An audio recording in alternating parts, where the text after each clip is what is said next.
So good morning guys. तो चलिए start करते हैं आज के यानी कि 4 अगस्त के इंपॉर्टेंट करंट अफेयर्स को। तो इस प्रश्न में आपसे पूछ रहे हैं अभी हाल ही में बैलगाड़ी दौड़ और कबूतर दौड़ जैसे विरासत खेलों पर से 28 साल पुराना प्रतिबंध किस राज्य ने हटा दिया है? तो आंसर होगा पंजाब ने। तो अभी पंजाब सरकार ने राज्य में बैलगाड़ी दौड़ हो गया, कुत्तों की दौड़ हो गई, घुड़दौड़ हो गई यानी कि घोड़ों की दौड़, और कबूतर दौड़ हो गई। तो इस तरह से जो पारंपरिक विरासत खेलों पर से लंबे समय से लगा हुआ जो प्रतिबंध था अभी उसको हटा दिया है। एक्चुअली में 1997 से पशु क्रूरता की चिंताओं के चलते इन खेलों पर प्रतिबंध लगा दिया गया था, लेकिन अभी उस बैन को हटा दिया है। तो अब फिर से यहाँ पे बैलगाड़ी दौड़, कुत्तों की दौड़, घोड़ों की दौड़ और कबूतर दौड़ जैसे पारंपरिक जो विरासत खेल फिर से यहाँ पे शुरू होंगे।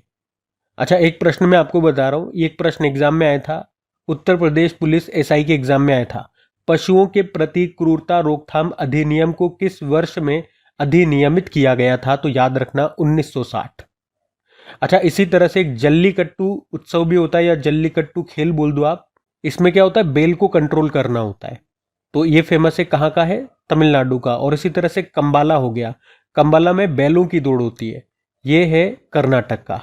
ठीक है, तो ये दोनों भी याद रखना। अब बात यहाँ पे पंजाब की हुई है तो आपको लेकर के चलते पंजाब। ये रहा मैंने पंजाब। देखो, पंजाब की कैपिटल चंडीगढ़ हो गई है, मुख्यमंत्री है भगवंत मान और गवर्नर है गुलाब चंद कटारिया। अब कुछ करंट अफेयर्स के प्रश्न रिवाइज कराए आपको पंजाब से। तो पंजाब के एक बच्चे हैं तेगबीर सिंह, 5 वर्ष की उम्र में माउंट किलिमंजारो को फतह करने वाले सबसे कम उम्र के एशियाई बने थे। आरंभ कार्यक्रम यहाँ पे शुरू हुआ था बच्चों के लिए शिक्षा को बढ़ावा देने के लिए। मिशन निश्चय अभियान शुरू हुआ था पंजाब को नशा मुक्त बनाने के लिए।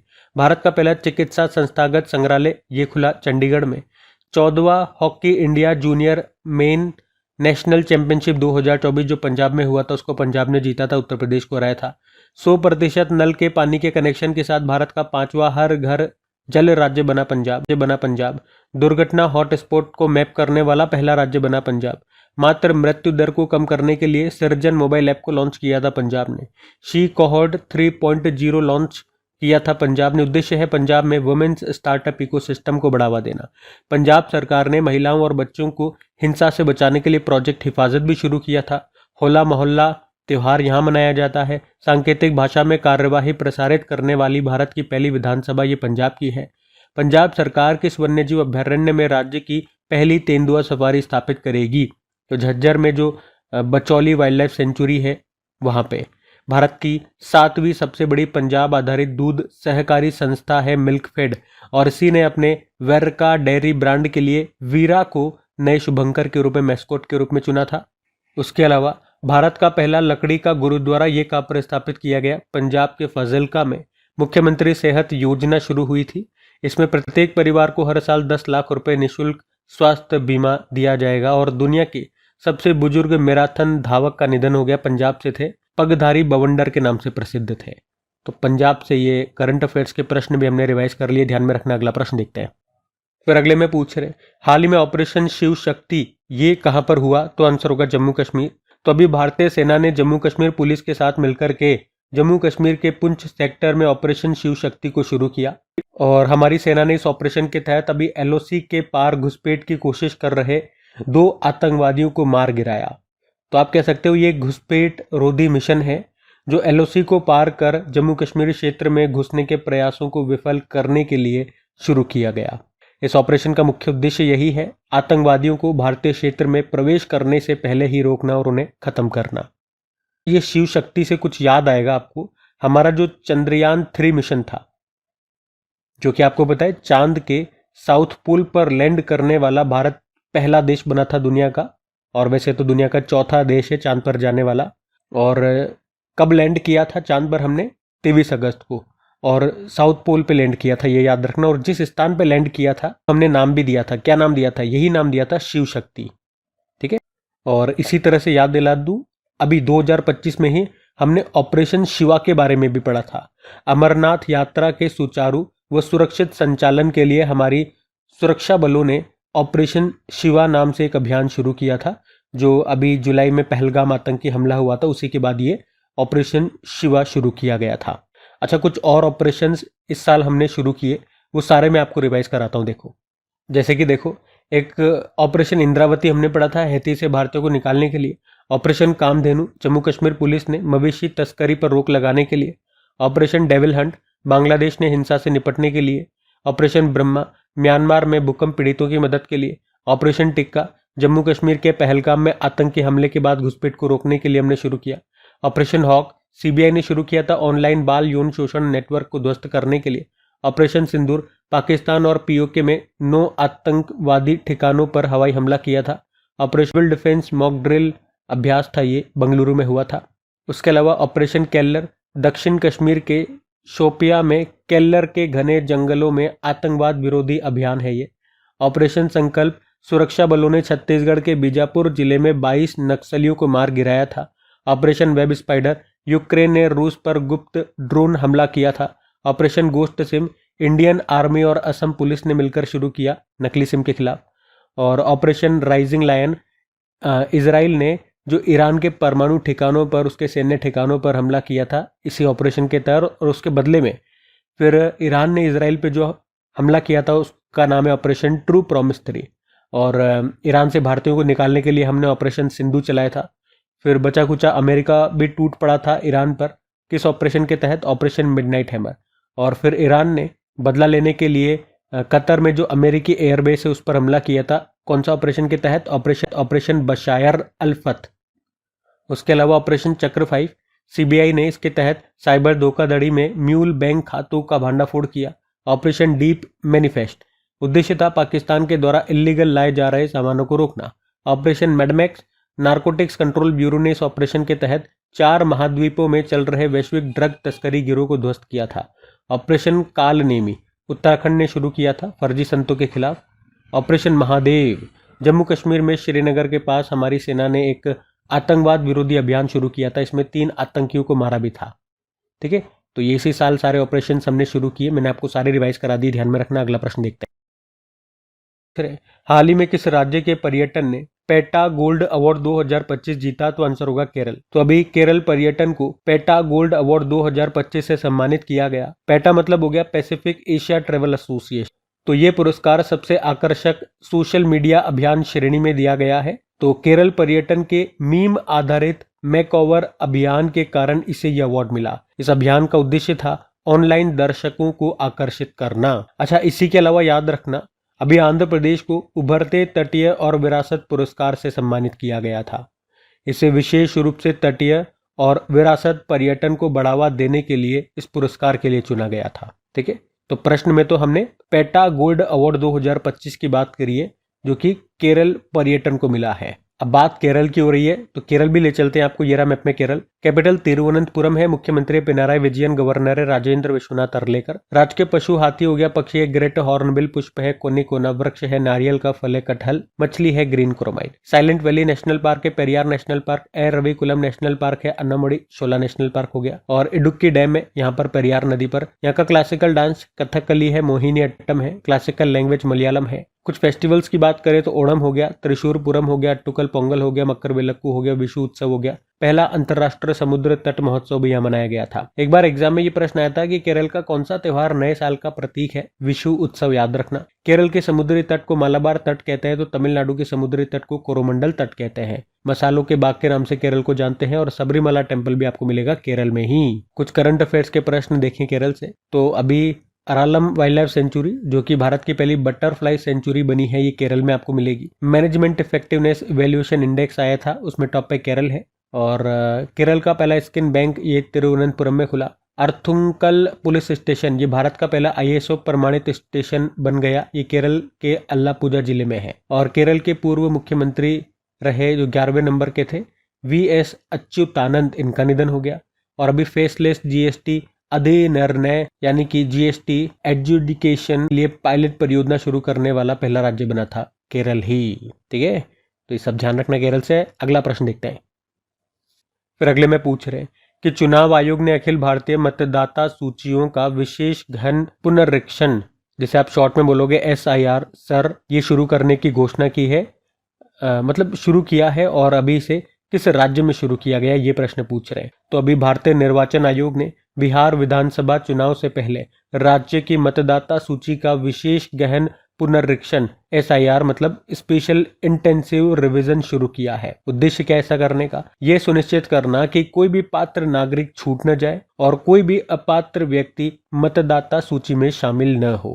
तो अभी चुनाव आयोग ने बिहार में जो विशेष गहन पुनरीक्षण किया उससे कुछ डेटा जारी हुए, वो मैं आपको बताता हूँ इससे क्या आंकड़े सामने आए। इसमें बताया गया कि 18 लाख जो वोटर्स है वो मर चुके हैं, लेकिन उसके बावजूद उनके नाम मतदाता सूची में है, और 16 लाख वोटर्स दूसरे विधानसभा क्षेत्र में जा चुके हैं, लेकिन फिर भी उनके नाम है यहाँ पे। और इतना ही नहीं, 7 लाख वोटर्स के 2 स्थानों पर नाम है। तो अब ये जो SIR प्रक्रिया की है चुनाव आयोग ने, इसके माध्यम से अपात्र व्यक्तियों को हटाया जाएगा।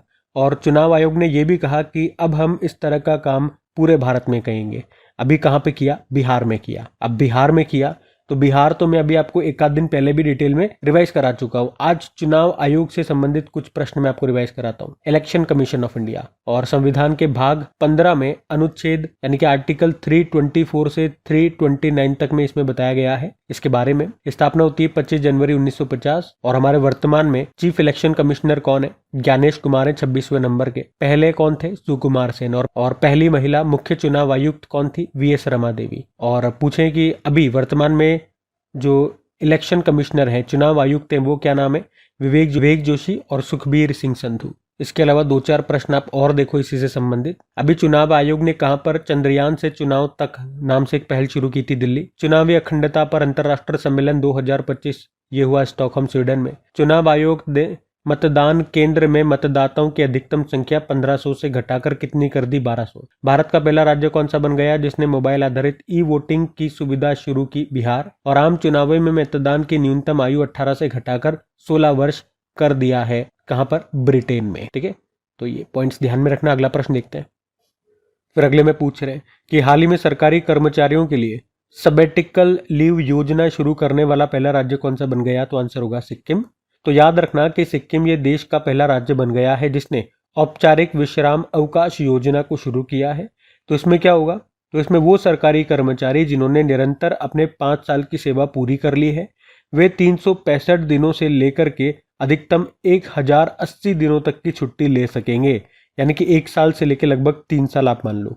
और केवल छुट्टी नहीं, ये भी कहा गया कि अगर वो छुट्टी लेते हैं, काम पर नहीं आएंगे, तब भी उनकी सैलरी का 50% वेतन उनको मिलता रहेगा। तो ये जो आप छुट्टी लोगे, इसमें आप कुछ भी करना चाहो वो कर सकते हो। जैसे कि आगे एग्जाम की तैयारी करना चाहते हो, आपको मिल जाएगा टाइम। अपनी स्किल डेवलपमेंट करना चाहते हो, टाइम मिल जाएगा। कोई स्टार्टअप शुरू करना चाहते हो, टाइम चाहिए, वो टाइम आपको मिल जाएगा। 50% सैलरी तो अलग से मिल ही रही है। तो कुछ भी जो आप करना चाहते हो वो आप इस समय में कर पाओगे, मतलब आप अपने सपनों को पूरा कर सकोगे। अब योजना वाला प्रश्न एक तरह से, तो कुछ योजनाएं मैं आपको रिवाइज कराता हूँ। पार्थ योजना मध्य प्रदेश में शुरू हुई थी। बीमा सखी योजना, और इसको शुरू करने वाला दूसरा राज्य गोवा है, पहला हरियाणा था। शहीद माधो सिंह हाथ खर्चा योजना, इसको किसने शुरू किया था? उड़ीसा ने। प्लास्टिक मुक्त महाकुंभ के लिए कौन सा अभियान शुरू किया? 1 प्लेट 1 बैग। रायतु भरोसा योजना, किसानों को 12,000 रुपये प्रति एकड़ दिए जाएंगे। इस योजना के अंतर्गत ये शुरू की तेलंगाना ने। दीनदयाल उपाध्याय भूमिहीन कृषि मजदूर कल्याण योजना को छत्तीसगढ़ ने।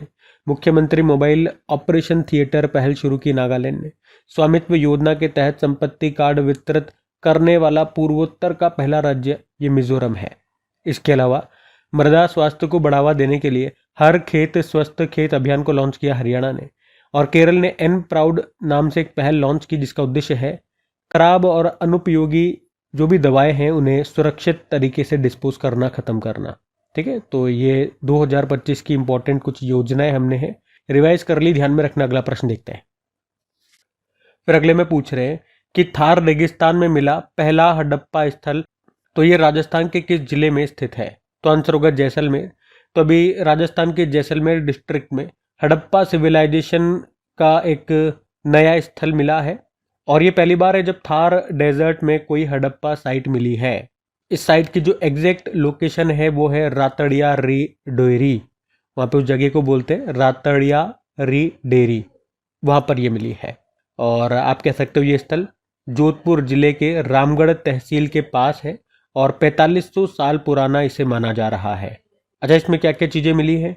मिट्टी के बर्तन मिले हैं, भट्टियाँ मिली हैं, चूड़ियाँ, पत्थरों के औजार, टेराकोटा की वस्तुएं, ये सब इसमें मिली है। और खोज किसने की इस स्थल की? इतिहास के व्याख्याता है दिलीप कुमार सैनी, और वहीं के एक स्थानीय है पार्थ जगानी। इन दोनों ने मिलकर के इसकी खोज की। अच्छा, हड़प्पा सभ्यता की बात करें, इसे सिंधु घाटी सभ्यता भी कहते हैं, इंडस वैली सिविलाइजेशन। और ये सिंधु किनारे लगभग 2500 ईसा पूर्व में विकसित हुई थी। यहाँ पर तांबा आधारित मिश्र धातुओं से बनी कई कलाकृतियां मिली है। इस कारण से इसे कांस्य युगीन सभ्यता के रूप में भी वर्गीकृत किया गया है। और दयाराम साहनी ने सबसे पहले 1921-22 में हड़प्पा की खुदाई की थी। और मैं आपको बता दूं कि राखल दास बनर्जी ने 1922 में मोहनजोदारो की खुदाई शुरू की थी। और एक पॉइंट नोट करना, एनसीईआरटी के अनुसार इस सभ्यता का कुल समय 6000 ईसा पूर्व से 1300 ईसा पूर्व तक का है। ठीक है, तो ध्यान रखना। अगला प्रश्न देखते हैं। फिर अगले में पूछ रहे हैं कि अभी हाल ही में दूसरा संयुक्त राष्ट्र खाद्य प्रणाली शिखर सम्मेलन स्टॉकटेक, इसका आयोजन ये कहाँ पे किया गया? तो आंसर होगा इथोपिया में। UNFSS, united nation system summit stocktake. तो इस समिट को इथोपिया और इटली के द्वारा होस्ट किया गया। इसका आयोजन यूनाइटेड नेशन के द्वारा किया गया था। इसका उद्देश्य है ग्लोबल फूड सिस्टम को बेहतर बनाना और 2030 तक सस्टेनेबल डेवलपमेंट गोल्स को अचीव करना। और अगर आप में से कोई पहली बार हमसे जुड़ रहे हैं तो आपको बता दूं कि जितने भी आपके सस्टेनेबल डेवलपमेंट गोल्स हैं, कितने? 17 हैं, मात्र 17 हैं, 2030 तक पूरा कर रहे हैं। तो वो 17 आपको याद होने चाहिए। एग्जाम में इस तरह से प्रश्न आ जाते हैं कि बताओ सस्टेनेबल डेवलपमेंट गोल नंबर 10 क्या कहता है। 4 ऑप्शन होंगे, अगर आपको पता होगा तो कर दोगे, तो छोड़ दोगे। और इसको याद करने का एक ट्रिकी वीडियो मैंने बनाया हुआ है, ऐसे ही याद नहीं करना, वो ट्रिकी वीडियो देख करके आपको मात्र 10-11 मिनट में ये सारे याद हो जाएंगे। तो नहीं देखा तो वो देख लेना। सिंपल सा आप यूट्यूब पे सर्च करना crack exam sustainable development goal tricks, video आपके सामने हाजिर हो जाएगा। बाकी फूड सिस्टम समिट की बात करें तो ये एक इंटरनेशनल समिट है, हर 2 साल में होता है। और अब तक 2 समिट्स इसकी हो चुकी हैं, ये तीसरी वाली थी। पहली 2021 में हुई थी न्यूयॉर्क अमेरिका में, दूसरी 2023 में हुई थी रोम इटली में, अभी ये तीसरे नंबर की हुई है 2025 में अदिस अबबा इथोपिया में। अब ये एक तरह से शिखर सम्मेलन वाला प्रश्न था, समिट वाला। कुछ इंपॉर्टेंट समिट्स आपको रिवाइज कराता हूँ, आ जाओ। ग्लोबल इन्वेस्टर समिट, ये हुआ था भोपाल में, मोदी जी ने इसका उद्घाटन किया था। नवा एशियाई आर्थिक वार्ता, एशियन इकोनॉमिक डायलॉग, ये हुआ पुणे में। कार्बन बाजार पर पहला अंतर्राष्ट्रीय सम्मेलन प्रकृति हुआ नई दिल्ली में। संयुक्त राष्ट्र की महिला शांति सैनिकों के लिए पहला सम्मेलन हुआ नई दिल्ली में। 98वें अखिल भारतीय मराठी साहित्य सम्मेलन हुआ नई दिल्ली में। और मोबाइल वर्ल्ड कांग्रेस 2025 हुआ स्पेन के बार्सिलोना में। बिम्स्टेक यूथ समिट 2025 ये हुआ गांधीनगर गुजरात में। और 14वीं एशियाई मत्स्य पालन और जलीय कृषि फोरम बैठक ये हुई थी भारत में, भारत के नई दिल्ली में। 12वां वर्ल्ड गवर्नमेंट समिट 2025 हुआ दुबई यूएई में। World audio visual entertainment summit जो भी 1 मई को हुआ, कहाँ पर हुआ? भारत में। भारत में भी कहा, मुंबई में पहली बार भारत ने इसको होस्ट किया था। तो ये समिट से संबंधित 10 प्रश्न ध्यान में रखना। अगला प्रश्न देखते हैं। फिर अगले में पूछ रहे, अभी हाल ही में सड़क सुरक्षा के लिए एआई आर्टिफिशियल इंटेलिजेंस का उपयोग करने वाला पहला राज्य बन गया है, कौन सा? उत्तर प्रदेश। तो अभी भारत का पहला AI based road safety project ये उत्तर प्रदेश में शुरू किया गया। इसे उत्तर प्रदेश के ट्रांसपोर्ट डिपार्टमेंट ने लॉन्च किया है और इसे ministry of road transport and highways ने भी अप्रूवल दे दिया और इसे भी पायलट प्रोजेक्ट की तरह लॉन्च किया गया है। तो उत्तर प्रदेश गवर्नमेंट ने 2025-26 बजट में इसके लिए 10 करोड़ रुपए का बजट निर्धारित किया था। तो इसमें आर्टिफिशियल इंटेलिजेंस मोड की मदद से कई तरह के डेटा कलेक्ट किए जाएंगे, जैसे कि एक्सीडेंटल रिकॉर्ड हो गया, मौसम की जानकारी हो गई, वाहन की डिटेल हो गई, ड्राइवर की हिस्ट्री हो गई, ट्रैफिक और इंफ्रास्ट्रक्चर डिटेल्स, ये सब आपको यहाँ मिल जाएगी। और जब ये आपको डेटा मिल जाएगा तो इसकी मदद से कई सारे काम आप घर बैठे कर पाओगे, जैसे कौन से जोन में सबसे ज़्यादा एक्सीडेंट होने का खतरा है या होने की संभावना है, तो वो आप इसमें पता कर पाओगे। और एक्सीडेंट होने के कारणों का पता लगाया जाएगा, पुलिस को रियल टाइम में डेटा दिया जाएगा। और आपको याद होगा अभी भारत की पहली प्राइवेट एआई यूनिवर्सिटी ये कहाँ पर शुरू हुई, तो आंसर होगा उत्तर प्रदेश में। अब यहाँ पे एआई, आर्टिफिशियल इंटेलिजेंस से संबंधित कुछ इंपॉर्टेंट करंट अफेयर्स के प्रश्न मैं आपको करा रहा हूँ जो अभी हाल ही में न्यूज में थे। जैसे कि अगर पूछे, पहले तो ये याद रखना एआई का गॉडफादर किन्हें कहा जाता है, जेफरी हिंटन को। उसके अलावा भारत सरकार ने इंडिया एआई मिशन के तहत भारत का पहला फाउंडेशन लार्ज लैंग्वेज मॉडल बनाने के लिए अभी किस कंपनी का चयन किया था, सर्वम एआई बंगलुरु का स्टार्टअप है। मध्य प्रदेश ने भारत की पहली एआई संचालित रियल टाइम वन चेतावनी शुरू की। देश के पहले एआई आधारित डेटा सेंटर पार्क की आधारशिला कहाँ पे रखी गई, नवा रायपुर छत्तीसगढ़। और 11 भारतीय भाषाओं में नवीनतम text to speech Bulbul V2 को किसने लॉन्च किया, सर्वम एआई। भारत का पहला स्वदेशी एआई मॉडल ये भारत जेन है। उसके अलावा एआई डीप फेक के विरुद्ध टेक इट डाउन एक्ट को अभी पारित किया था अमेरिका ने। भारत का पहला एआई संचालित स्मार्ट ट्रैफिक सिस्टम ये कहाँ पर लॉन्च किया गया, दिल्ली के द्वारका एक्सप्रेसवे पे। और गूगल डीप माइंड ने अल्फा जीनोम नाम से एक नया एआई मॉडल भी डेवलप किया। भारत का पहला एआई पॉजिटिव या एआई प्लस कैंपस ये कहाँ पर खुलेगा, अमरावती आंध्र प्रदेश में। उसके अलावा ये भी देखो कि भारत की पहली एआई पावर्ड आंगनबाड़ी ये कहाँ पर शुरू हुई, वडमना विलेज नागपुर महाराष्ट्र में। और उत्तर भारत के उन्नाव में भारत की पहली प्राइवेट एआई यूनिवर्सिटी बनेगी। ये चंडीगढ़ यूनिवर्सिटी बना रहा है, इसको ध्यान में रखना। एआई से संबंधित सारे इंपॉर्टेंट प्रश्न मैंने आपको यहाँ पर रिवाइज करा दिए, ठीक है, तो ध्यान रखना ये सब। अगला प्रश्न देखते हैं। फिर अगले में पूछ रहे कि हाल ही में भारत में राष्ट्रीय अंगदान दिवस कब मनाया गया, तो आंसर होगा 3 अगस्त, नेशनल ऑर्गन डोनेशन डे, भारतीय अंगदान दिवस भी आप बोल सकते हो। आपको बता दूं पहले इसे 15 नवंबर को मनाया जाता था, लेकिन फिर 2022 से इसे 3 अगस्त को मनाया जाने लगा। क्यों 3 अगस्त से ही क्यों? क्योंकि भारत में पहले सफल मृतक दाता का हृदय ट्रांसप्लांटेशन प्रत्यारोपण हुआ था 3 अगस्त 1994 को, इसीलिए 3 अगस्त को मनाते हैं। पहली बार 2010 में मनाया। तो उद्देश्य है, नाम से समझ में आ रहा है, लोगों में अंगदान के महत्व के बारे में जागरूकता बढ़ाना और दूसरों की मदद के लिए निस्वार्थ योगदान को मान्यता देना, इसे मनाने का मुख्य उद्देश्य है। बाकी वर्ल्ड ऑर्गन डोनेशन डे भी होता है, पूरी दुनिया में जो मनाते हैं वो 13 अगस्त को होता है, और भारत में जो मना रहे हैं वो 3 अगस्त को होता है, बस एक डंडे का फर्क है। अब अगस्त का ये दिवस है, आपको याद होगा अभी 1 अगस्त को हमने 4 दिवस मनाए थे, राष्ट्रीय पर्वतारोही दिवस, world wide web day, world lung cancer day और मुस्लिम महिला अधिकार दिवस के रूप में मनाया था 1 अगस्त को, ठीक है, तो ये ध्यान में रखना। अगला प्रश्न देखते हैं। फिर अगले में पूछ रहे कि अभी हाल में फॉर्च्यून ग्लोबल 500 लिस्ट 2025 जारी की गई है। इस सूची में कौन सी भारतीय कंपनी टॉप पर रही, तो आंसर होगा रिलायंस इंडस्ट्रीज लिमिटेड। तो अभी फॉर्च्यून मैगजीन ने अपनी फॉर्च्यून ग्लोबल 500 सूची को जारी किया है। इसमें दुनिया की कंपनियों को उनकी रेवेन्यू के आधार पर रैंक दिया गया है। इसमें रिलायंस इंडस्ट्रीज लिमिटेड लगातार 22 बार भारत की सबसे टॉप कंपनी रही है, और 2025 में रिलायंस की रैंक 88 है, जबकि 2024 में ये 86 नंबर पर थी। और टॉप 3 कंपनीज अगर मैं आपको बताऊं तो पहले स्थान पे वॉलमार्ट है, दूसरे पे अमेजॉन है, और तीसरे पे है state grid. Fortune global 500 list ये एक इंटरनेशनल रैंकिंग है। इसे दुनिया की कंपनीज को रेवेन्यू के आधार पर रैंक किया जाता है, हर साल इसको जारी किया जाता है, तो ध्यान रखना ये। बाकी ये थी आज की आपकी करंट अफेयर्स की क्लास। कमेंट करके ज़रूर बताइएगा सेशन आपको कैसा लगा। अच्छा लगा तो प्लीज़ वीडियो को अपने दोस्तों के साथ में स्टडी ग्रुप में शेयर ज़रूर कीजिएगा। अगर आपने वीडियो को अभी तक लाइक नहीं किया तो लाइक ज़रूर करना। बाकी डेली वीडियो अपलोड होने के बाद में इनकी क्विज़ फॉर्मेट में, इनके MCQ फॉर्मेट में क्विज़ अपलोड की जाती है, ताकि इन क्वेश्चंस की आप प्रैक्टिस करते रहो, प्रैक्टिस में रहे ये क्वेश्चन, ताकि एग्ज़ाम टाइम पे इन्हें आप भूलो नहीं। तो वो क्वेश्चन आपको मिलेंगे, वो टेस्ट आपको मिलेगा कहाँ पे, आपकी क्रिक एग्जाम एप्लीकेशन पे डेली क्विज आती है, याद रखना।